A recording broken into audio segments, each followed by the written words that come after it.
On May 15, 1967, following the Sacramento incident, the Panthers released their 10-point program in the second issue of the Black Panther weekly newspaper. The document was created in 1966 by founders of the Black Panther Party, Huey Newton and Bobby Seale, championing solutions of pressing needs in the Black community like decent housing, employment, education, and freedom from oppression. Each one of these statements was put into place for all Black Panthers members to live by and actively practice every day. They would publish this 10-point program, and all succeeding 537 issues of the Black Panther newsletter would contain the 10-point program entitled What We Want Now, which emphasized the party's commitment to advancing a revolution that addressed the needs and interests of the Black community. The 10-point program was a set of guidelines to Black Panther and states the ideals and ways of operation. It was a combination of the Bill of Rights and the Declaration of Independence. The Panthers wanted to not just to be about armed action, they wanted to be a legitimate voice of Black people. And as such, the program intended to take care of a broad range of the Black community's needs. The program heavily drew their 10-point program from that Malcolm X crafted for Elijah Muhammad with the Nation of Islam, published in August of 1963. The plan heavily copied Malcolm X's nationalism without the Islamic religious aspect. The 10-point program was as followed. We want freedom. We want power to determine our destiny of our Black community. We want full employment for our people. We want the end of the robbery of the capitalists of our Black community. We want decent housing, fit for shelter of human beings. We want education for our people that exposes the true nature of this decadent American society. We want education that teaches the true history and our role in present-day society. We want all men to be exempt from military service. We want an immediate end to police brutality and murder of Black people. We want freedom for all Black people held in federal, state, county, city prisons and jails. We want Black people to be brought to trial. We want all Black people, when brought to trial, to be tried in a court by a jury of their peers or people from the Black communities as defined by the Constitution of the United States. And we want land, bread, housing, education, clothing, justice, and peace. Welcome, this is One Mike. I'm your host, Country Boy. And as you can see, this is the second part of our series on the Black Panther Party. As usual, if you like this, please consider donating to our Patreon page or my Buy Me Coffee. You can find that down in the description below. Also, if you'd like to listen to more episodes like this, you can find us on onemikehistory.com. Also, give us 5 stars on Apple Podcasts. But without further ado, let's get started. Following the Sacramento incident, the Black Panthers were charged with a felony of a conspiracy to invade assembly chambers. The group would plead to a misdemeanor charges disrupting a legislative session, but the Panthers' actions had other consequences. Because of their armed presence, the Mumford Bill was swiftly approved and signed by then Governor of California, Ronald Reagan. The Mumford Act even added a new clause barring anyone but law enforcement from bringing a loaded firearm into the Capitol. Worse yet, the demonstration in Sacramento drew the attention of then FBI Chief J. Edgar Hoover, and he wanted to make sure that Black nationalist hate groups were further scrutinized. In 1956, the FBI formalized and consolidated its intelligence gathering and disruptive activities into its first counterintelligence program, or COINTELPRO. Originally, it was designed specifically targeting the Communist Party USA. During the early days of the civil rights movement, the FBI did monitor the activities of civil rights activists, but did little to actively or directly oppress the civil rights movement. However, by the end of 1963, as the movement gained international coverage and support, the FBI started to undertake extensive measures to hound and discredit Martin Luther King and continued these activities until his death. In the summer of 1967, the FBI drastically shifted the direction and intensity of its repression of black political organizations. In the summer of 1966, Stokely Carmichael called for black power, and the black liberation struggle entered a new phase. The organizations like the Student Nonviolent Coordinating Committee and the Revolutionary Action Movement declared a common cause in the Vietnam War in opposition to America. In the following year, the movement became more nationalistic and more confrontational. Urban rebellions raged in black areas throughout the country, and black nationalist organizations called for an armed resistance against the state. Thousands of young black rebelled and rioted, and on April 4th, 1967, Martin Luther King joined the younger generation of black leaders in denouncing the U.S. involvement in the Vietnam War. Meanwhile, Richard Nixon was running for president and had positioned himself to capture the conservatives of the Democratic Party, who were deeply troubled by this social unrest. Wanting to attract as much of the white vote as he could, he confiscated crime, rebellion, civil rights, and students all together, and the gamble worked. In November, Nixon was elected the 37th president of the United States, and from the first days of his presidency, Nixon took a personal interest in the Black Panther Party. In March 4th of 1968, J. Edgar Hoover expanded COINTELPRO against black nationalist groups and other dissenting groups. In 1969, J. Edgar Hoover described the Black Panthers as the greatest threat to the internal security of this nation. By 1969, the Panthers and other allies had become the primary targets of COINTELPRO. The goals of the program were to prevent the unification of militant black nationalist groups and to weaken their leadership, as well as discredit to reduce their support and growth. The Internal Revenue Service would even support efforts to repress ideological organizations. The IRS established an activist organization committee in July of 1969 to collect basic intelligence gathering data on members of the Black Panther Party, organizations that did business with the Black Panther Party and other radical political organizations. The FBI supplied the IRS with names of individuals and organizations, and the IRS in turn supplied detailed personal financial information and also targeted these individuals with special enforcement of tax regulations. As FBI Director William Sullivan later testified, the Bureau did not differentiate between Soviet spies and suspected communists and the black nationalist movement when deploying surveillance and neutralizing tactics. The Black Panthers would not initially recognize the depths of the actions of the FBI against them, but they had other issues to deal with. In October 8, 1967, John Fry of the Oakland Police Department sat alone in his patrol car on Willow Avenue at the corner of 7th Street. Officer Fry had developed quite a reputation. Fry was not what you would categorize as a good cop. He had been implicated in numerous incidents of racism. This particular evening, Fry had been called to a dispute at a black grocery clerk named Daniel King and a white man found without pants who claimed that King had stolen his pants. According to King, Fry called him a nigger and held his arms so that the white man could beat him. Several hours after Fry was released by King, Huey Newton and Gene McKinley drove by his parked patrol car. Fry had a list of 20 cars that the Oakland Police Department had identified as Black Panther vehicles. One of the cars listed was a Volkswagen 1968 sedan tan with the tag AZM489. Fray called for backup and pulled out behind the Volkswagen and turned his lights on to make the stop. Now at this point, there are conflicting accounts of what actually happened on the corner of 7th and Campbell in Oakland on that morning, but Officer Herbert Haynes testified that upon responding to the request for backup, states that Newton stepped out of the vehicle while Officer Fry informed Newton of his arrest. Officer Haynes stated that he heard a gunshot and was struck in the arm. As Officer Fry accompanied Newton to the patrol car during the ensuing physical altercation between Officer Fry and Newton, Officer Hearns shot Newton in the midsection, and Officer Hearns testified that he heard additional gunshots fired, although there is some discrepancy in the order of the gunshots during the altercation.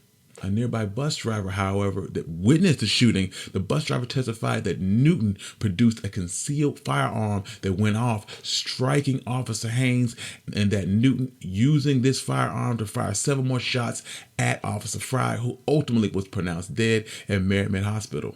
It is clear at this point as during the early hours of the morning, Newton and Jean McKinley arrived at Dave Hilliard's house.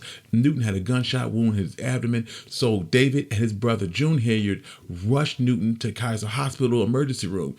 Newton would later be arrested later that morning in the emergency room of Kaiser Hospital in Oakland. At his murder trial, Newton testified in his own defense that Officer Fry had hurled racial epithets at him and struck him in the face. Newton further testified that after Officer Fry had brandished his firearm, that he experienced a sensation that felt like boiling hot soup spilling into his stomach. Newton testified that after the volley of shots, he didn't remember anything else until he arrived at Kaiser Hospital. Newton testified that he was conscious or semi-conscious during this interval, and in order to corroborate his testimony, the defense produced a Dr. Bernard Diamond, who stated that Newton's recollection is consistent with a gunshot wound to the abdominal cavity, which would likely produce a profound shock reflex action that could lead to a loss of consciousness. Soon, the story was all over the news that Officer Fry was dead and Huey P. Newton, Minister of Defense for the Black Panther Party, had been arrested as the prime suspect in his murder. From the start, Newton and the Black Panther Party viewed the trial as a political contest rather than a mere legal proceeding. The party put it in an issue of its newspaper, the picture of Huey Newton and the wicker throne, and the front page bold headline, "Huey must be set free." In the weeks leading up to Newton's arrest, the Bay Area's anti-war movement had experienced its own conflict with the Oakland police. As the resistance against the Vietnam War intensified, white anti-war activists began experiencing similar police repression, which deepened their alliances with the Panthers. By October, the draft resistance movement had gathered steam, and no longer were students and anti-war activists simply Americans expressing their view within established channels. Inspired by Black Power, emboldened by rebellions, they saw themselves as subjects of an empire. Much like the Vietnamese, they rejected the legitimacy of the war, the draft, and the government in general, seeking to resist by any means. Following Newton's arrest, Eldridge Cleaver's role became increasingly important, especially in the party's collaboration with white organizations in the Free Huey Newton movement. Huey Newton's campaign developed alliances with numerous student and anti-war activists. Free Huey Newton bumper stickers appeared all over the Bay Area, and this movement helped receive invaluable support of the Free Huey campaign and helped advance the anti-imperialistic political ideology that helped link the oppression of the anti-war protesters to the oppression of blacks and the Vietnamese. One of those such groups was the Peace and Freedom Party, founded by Rampart's editor Robert Sear and other members of the Community for New Politics. The Peace and Freedom Party sought to promote a strong anti-war, anti-racist politics. At the time, though, they were almost exclusively white and began approaching black organizations for support. The SNCC and other black organizations had rebuffed them, so working with the Black Panther Party offered them much-needed legitimacy to the Peace and Freedom Party's racial politics. The Panthers also keenly understood the isolation of the black radical movement and that the struggle needed non-black allies, particularly progressive white allies. Late in 1968, Huey P. Newton was convicted of manslaughter in the killing of Officer Frey and sentenced to 2 to 15 years in prison. He was acquitted of wounding the other officer, and many Panthers and their supporters were disappointed that their efforts did not save Huey. Huey Newton's lawyer, Charles Gary, promised to appeal the decision, and many police officers saw the sentence very differently and wanted Newton executed for the killing of Frey. Eldridge Cleaver would use his newfound fame as a leader of the Black Panther Party to become a candidate for the Peace and Freedom Party's nomination for President of the United States in 1968. The Black Panthers saw this presidential campaign as an opportunity to build influence and broaden their support within the left, even though they had no actual plans of winning the presidency. Eldridge Cleaver, running for president, represented a disaffection from both the Democratic and Republican parties. It was the idea to use the traditional election process to win an audience and organize a radical movement. As Eldridge would explain, the Panthers sought to focus attention on a revolutionary leader with a revolutionary program within a conventional political context. We want to pull people out of the Democratic Party, out of the Republican Party, and swell the ranks of the Black Panther Party and the Peace and Freedom Party. Cleaver and his running mate would ultimately only receive 36,000 votes, which was 0.05%. On April 4th, 1968, Martin Luther King would step out on his balcony on the second floor of the Lorraine Hotel in Memphis, Tennessee, and was assassinated by James Earl Ray. 2 days after the assassination of Dr. Martin Luther King, with riots raging all across the United States, 3 carloads of Black Panthers pulled to the curb of Union and 28th Street on West Oakland. Eldridge Cleaver was driving the lead car with members of the Peace and Freedom Party that had donated to the Panthers. The entourage included David Hilliard, 17-year-old Bobby Hutton, and 6 other rank-and-file members of the Black Panthers. Cleaver opened the door and walked around to the passenger side of the Ford, purportedly to urinate. Moments later, several police cars pulled up and shined a light on Cleaver. Words were exchanged, then gunfire. Panthers ran for cover, and the police quickly cordoned off a 2-block area. Neighbors gathered in the streets. An hour and a half later, Cleaver had been shot in the foot and in the rear, and his lungs were burning from tear gas and a smoke bomb, and he emerged naked from a burning basement, surrendered, and was taken into custody. But Bobby Hutton, according to Cleaver, although Bobby was stripped down to his underwear and had his hands raised up into the air and proved he was unarmed, the Oakland police shot him more than 12 times, killing him. Although the Black Panther Party claimed that the police had ambushed them, several members later admitted that Cleaver had led the group on a deliberate ambush of the police officers in an attempt to provoke a shootout. At the funeral for Hutton, 2,000 people packed into a church in Berkeley, and 100 uniformed Black Panthers formed an honor guard. The Reverend E.E. Cleveland called it a down shame of the powerful for failing to improve the lot of blacks.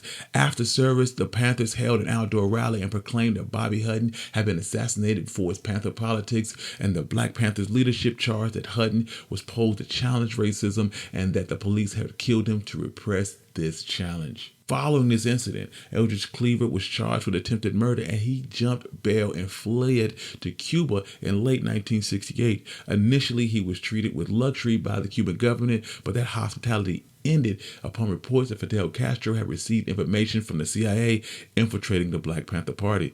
Cleaver then decided to head to Algeria, where he wouldn't return to the United States until 1975.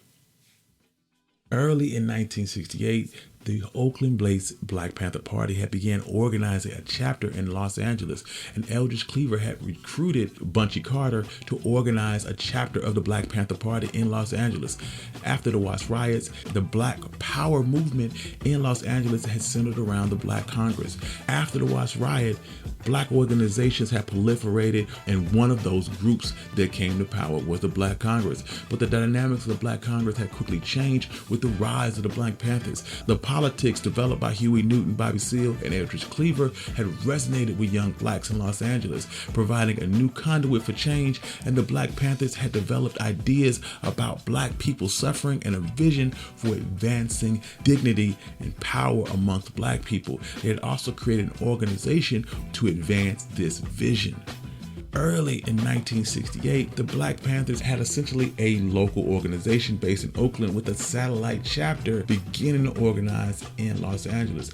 Although the Black Panther movement would begin brewing in other cities, the Black Panthers had not yet achieved national influence. But this would change in 1968 following the murder of Dr. Martin Luther King. That one event changed how the Panthers were perceived by the black community. Seeking an effective way to advance the black community's interests young blacks flocked to the Black Panther Party and its politics of armed self-defense. The Black Panthers did little recruiting. Instead, young activists from around the country contacted the Panthers and asked how they could join the party. And the party responded by opening new Black Panther offices. These offices were in 25 major cities like Atlanta, Chicago, and New York, Philadelphia, and Washington, D.C. And peak membership was nearly 5,000 by 1969. Young blacks were drawn to the Black Panther strategy of armed self-defense against police because it gave them a powerful means to resist and avoid repression. Facing resistance of organization by young blacks, police departments could no longer maintain brutal policing practices with complete impunity.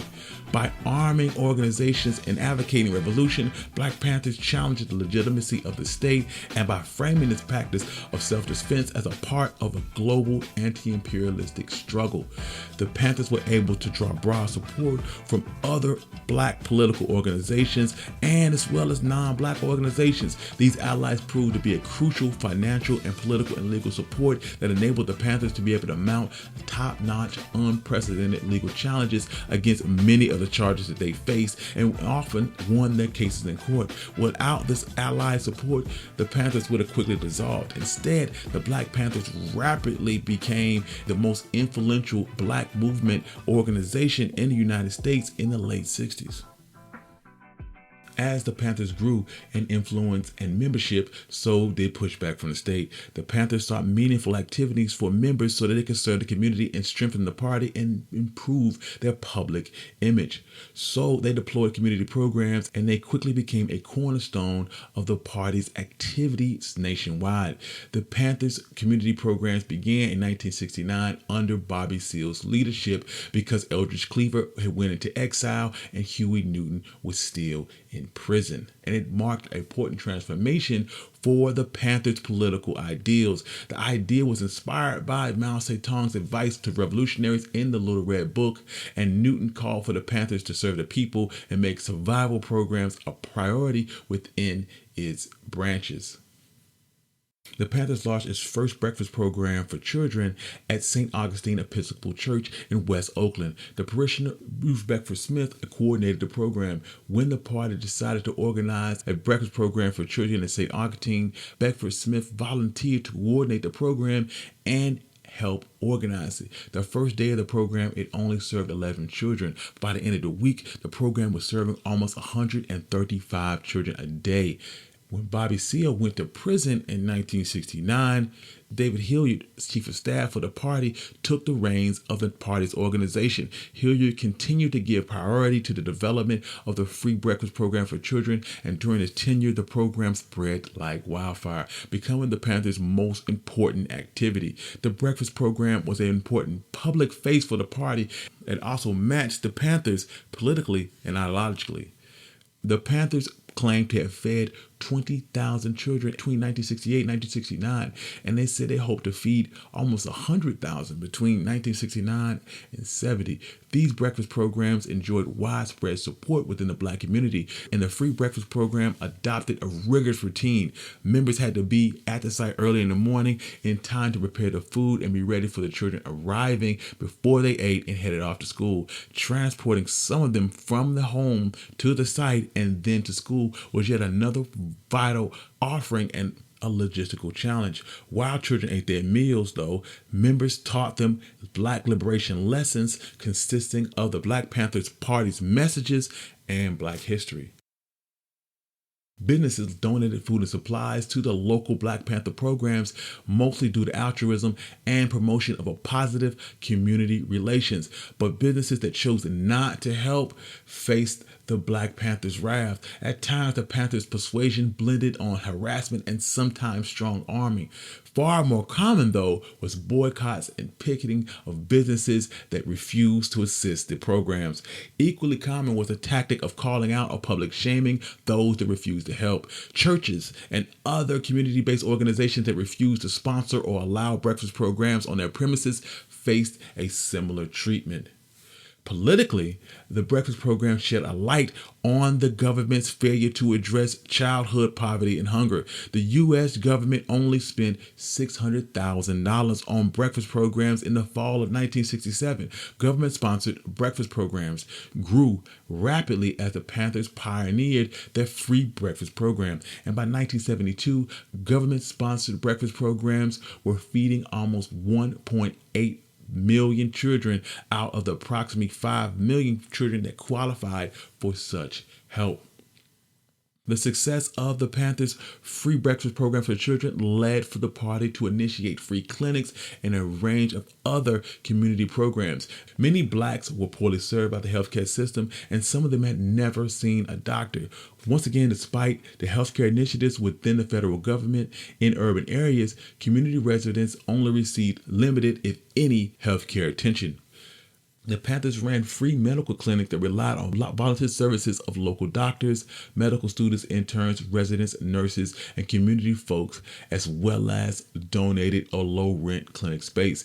These public-run Panther clinics offer services to all who came, black and non-black alike. Some of the cities, like in Baltimore, the party formed coalitions with like-minded individuals and groups to run free clinics with the community. For the party, the focus was plain and urgent: to address within the limited resources a pressing healthcare concerns to poor black communities that were sorely lacking in adequate medical facilities and professionals. The clinic's services included first aid, physical examination, prenatal care, and testing for lead poisoning, high blood pressures, and sickle cell anemia. If necessary, the clinic could refer to a specialist for follow-up care, and there were at least 11 clinics, and Chicago's Free Medical Center was one of the best-run and most respected Panther health clinics, serving almost 2,000 people in an initial 2 months. The medical teams in the clinics went door-to-door assisting people with their healthcare issues, and the clinic staff included obstetricians, gynecologists, pediatricians, and general practitioners. Still, despite these successes with the free breakfast program and the free healthcare clinics, COINTELPRO still aimed to dismantle the Black Panther Party by targeting their social and community programs. No aspect of the Black Panthers programs was a greater concern to the FBI than the free breakfast program for children, which fostered widespread support for the Panthers' revolutionary politics. Hoover explained that the FBI primary aims in counterintelligence for the Panthers were to keep the group isolated from moderate blacks and the whites in the community that supported it. The FBI denounced the Panthers' efforts as a means of indoctrination and took extensive measures to undermine the Panthers' breakfast program. For example, agents sent forged letters and incendiary propaganda to supermarkets to persuade them not to provide food, impersonated parishioners, persuade churches providing space for their program, and regularly harassed and intimidated program participants, supporters, and party workers. In late 1968, the Los Angeles chapter of the Black Panther Party was no longer a satellite office. The Panthers had consolidated its status as the leading black nationalist organization in LA, rivaling only John Karenga's U.S. organization. The FBI would take note of the growing tensions between the Black Panther Party and the U.S. organization in Southern California, and the FBI sought to escalate the conflict by offering an anonymous letter that would be sent to Los Angeles Black Panther Party, supposedly from a member of the U.S. organization, in which it would be stated that the youth group of the U.S. organization is aware of the Black Panthers Party's contract to kill Ron Karenga, leader of the U.S., and that they, the U.S. members, in retaliation, have made plans to ambush the Black Panther Party in Los Angeles. Tensions between John Karenga's U.S. organization and the Black Panthers came to a head over the leadership of the Black Student Union at UCLA's campus and the direction of the new Black Studies program. Karenga was a former community advisor appointed by the university's administration, supported one candidate for director of the new program. The Black Panthers wanted a role in the decision-making and opposed Karenga's candidate. The university's administration planned to announce the new director of the Black Studies program January 21st. At two large confrontational meetings of the Black Student Union on January 15th and January 17th, afterwards no resolution was achieved.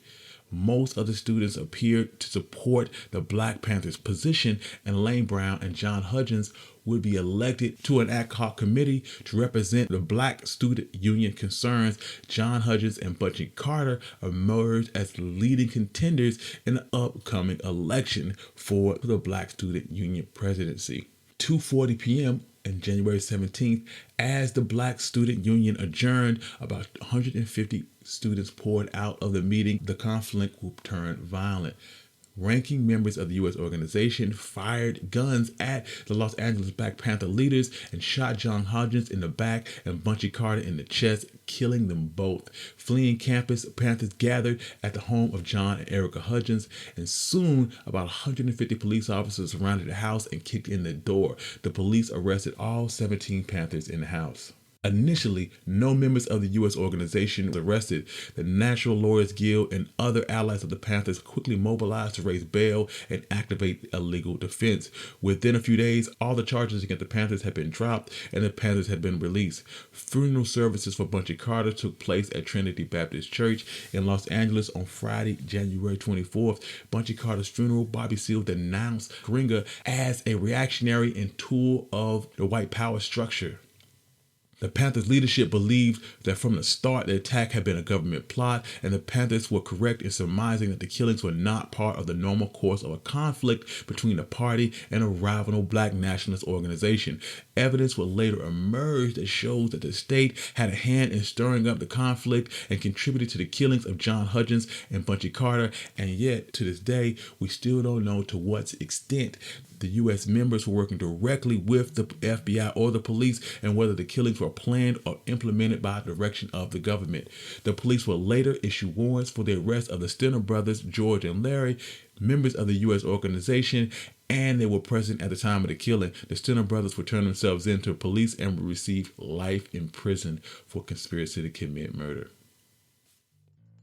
In Chicago, Frederick Hampton would come to prominence as the chairman of the Illinois chapter of the Black Panther Party. Hampton grew up in Mayfield, Illinois, in a working-class suburb of Chicago. In September 1967, he had become the president of the Youth Council for the National Association for Colored People, where he demonstrated his natural leadership skills. Around the same time, Bobby Rush had grown up around the Student Nonviolent Coordinating Committee and began seeking partners to build a Panther chapter in Chicago. When Bobby Rush heard Fred Hampton speak at the Black Leadership Conference at the headquarters of the Chicago gang, the Black Keystone Nation, he knew Hampton was his key to success. Rush recruited him to join the Panthers, and Bobby Rush and Fred Hampton, along with Bob Brown, organized what would soon become the Illinois chapter of the Black Panther Party. FBI believed that Hampton's leadership and talent for communication made him a major threat among Panther leaders, and it began to keep close tabs on the activities, and investigations shown that FBI Chief J. Edgar Hoover was determined to prevent the formation of a cohesive black movement in the United States. Hoover believed that the Panthers, the Young Patriots, the Young Lords, and similar radical organizations forged by Hampton in Chicago were stepping stones to the rise of a revolution that could cause radical change in the United States government. The FBI opened a file on Hampton in 1967, and it tapped Hampton's mother's phone in February 1968 and placed Hampton on the Bureau's agitator index as a key militant leader. And in late 1968, the Racial Matters Squad of the FBI's field Chicago office recruited William O'Neill to work there, and he was reportedly arrested twice for interstate car theft and impersonating a federal officer. In exchange for having his felony charges dropped, he received a monthly stipend and agreed to infiltrate the Black Panther Party as a counterintelligence officer.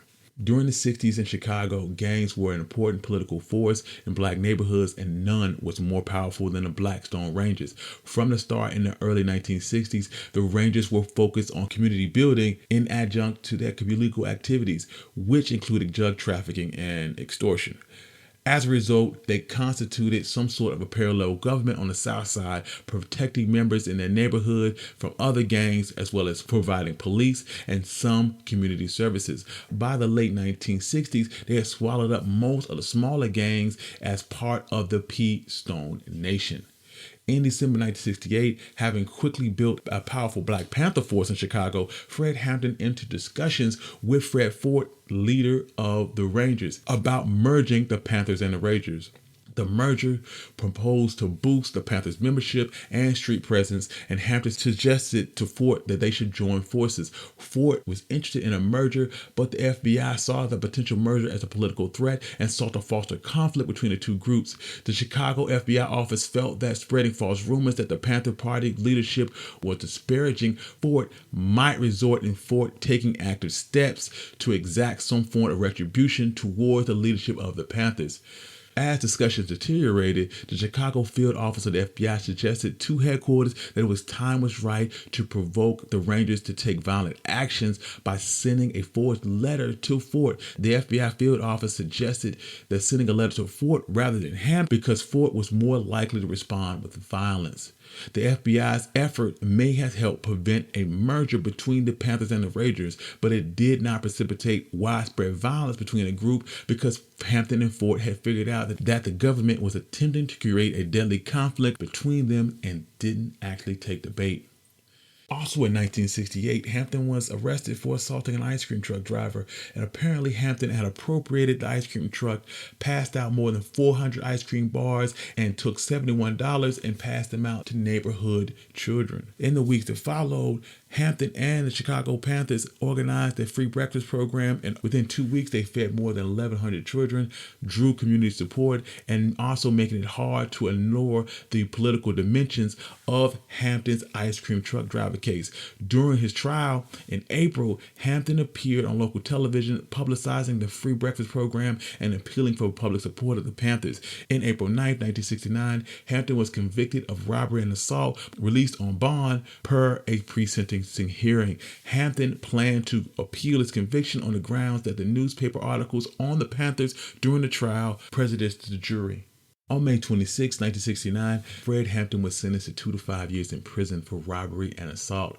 By the end of May, the Panthers were building a strong community-based organization, and as they grew in number and political strength, the state's efforts to repress them escalated. The Chicago FBI worked closely with local law enforcement, and that June, as the FBI had coordinated raids on the Chicago Panthers office, a special task force of 9 Chicago police officers was assigned to report directly to the Special Prosecuting Unit, which in turn worked closely with the FBI Racial Matters Squad. June 4th, the FBI raided the Chicago Black Panthers headquarters without presenting warrants. They proceeded to sack the office, arrest 8 rank-and-file members of the Panthers, and the FBI told the press that he had found several guns and ammunition. Bobby Rush said that the FBI agents left the office to police disarray, creating more than $20,000 in damage, including confiscating a safe containing more than $3,000, which was planned to buy equipment for their free health clinic. Rush described the raid as part of a concerted effort by the FBI to crush the Panthers, citing similar raids in Detroit, New York, and Connecticut. In late July 1969, the Chicago police raided the Black Panthers office for a second time. 24 police cars shut down Madison Street in front of the Black Panther office, and the officers attempted to storm the building. No Panther leadership was in the office at the time, but 3 rank-and-file members held off police for 30 minutes until they ran out of ammunition. Eventually, police shot down the steel door and made their way upstairs, beating the Panthers' rifle butts, knocking one of the members unconscious and breaking his jaw, badly injuring the others, and arrested them on charges of attempted murder. The police then used gasoline to set the upper half of Black Panther office on fire. On October 4th, the police raided the Chicago Panthers headquarters for a third time. The raid was in many respects a repeat of the July 31st raid. Officers riddled the front door with bullets and walls of the office. The police officers set the office on fire, smashed equipment, destroyed food designated for the free food programs, and after the Panthers stopped resisting, the police arrested 6 party members on charges of attempted murder, alleging that they tried to snipe at the police from the roof of their headquarters. Again, the Panthers alleged the police intentionally set the fire. Hampton, from jail, maintained that the police took money for the free breakfast program. With the repeated raids and arrests of local Panthers, many other Black organizations lined up to support the Panthers, and believing that repression posed a threat to all Black people. What could be done to the Panthers could be done to any of them. On December 4th, a dozen police officers executed a search warrant for illegal weapons and raided Fred Hampton's apartment. William O'Neill provided a map with the exact layout of Fred Hampton's apartment. The assault was quick and decisive, and within 15 minutes, Fred Hampton was dead, shot twice in the head while he still laid in bed.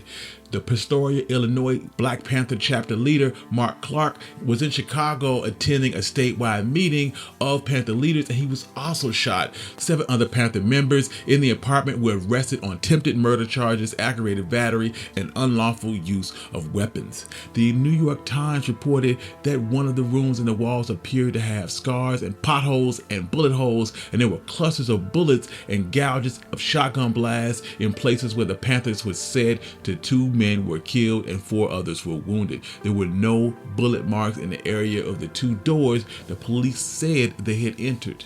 On January 6, Bobby Rush informed the press that the results of the blood test from Fred Hampton's independent autopsy revealed a heavy dose of the sedative Sedanol, which is a drug to induce sleep. Rush charged that the killing of Hampton was a government conspiracy and Hampton had been drugged by an FBI infiltrator to facilitate his murder. Hampton's fiancee, Deborah Johnson, who was 8 months pregnant at the time and arrested during the raid, later recounted Hampton's murder and strange behavior on the night of the raid. She said that Hampton had never gotten up from the bed during the raid and remained silent. He only woke up slightly and lifted his head when guns were being fired, but barely moved or said anything. After the first wave of shooting, police arrested Johnson, put her out of the bedroom and into the kitchen, and she heard police say that he was barely alive, but he was going to make it. Then police started shooting again, and a police officer said, but he's good and dead now.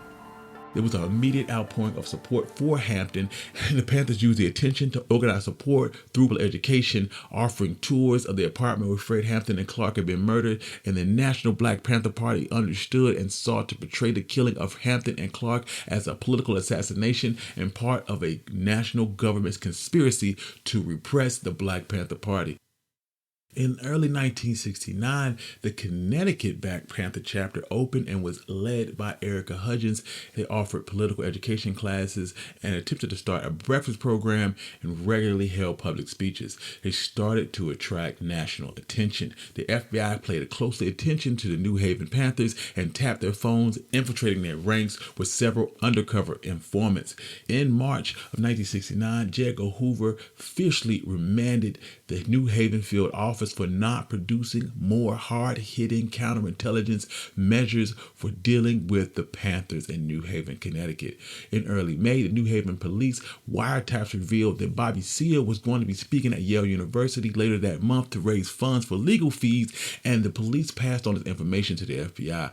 On Saturday, January 17th, New York Panther George Sams showed up at the New Haven Panther offices with Alice Rackey. Rackey was a 19-year-old who was homeless, desperate, and eager to please. He had joined the Panthers in New York looking for a place to fit in, and Sams was a bully who had been expelled from the Black Panthers for stabbing another Panther in Oakland, but was reinstated at the request of Stoughton Carmichael, whom he once served as a bodyguard. Sams showed up in New York earlier that spring as police began arresting most of the party's leadership during multiple raids. He called himself Crazy George, and he claimed that he was there to straighten out unreliable chapters. When Sam arrived in New Haven, he claimed that he had been sent by the national headquarters to weed out spies, and he immediately took control of the fledgling New Haven chapter and charged Rackey with being a spy and set up a kangaroo court to interrogate him.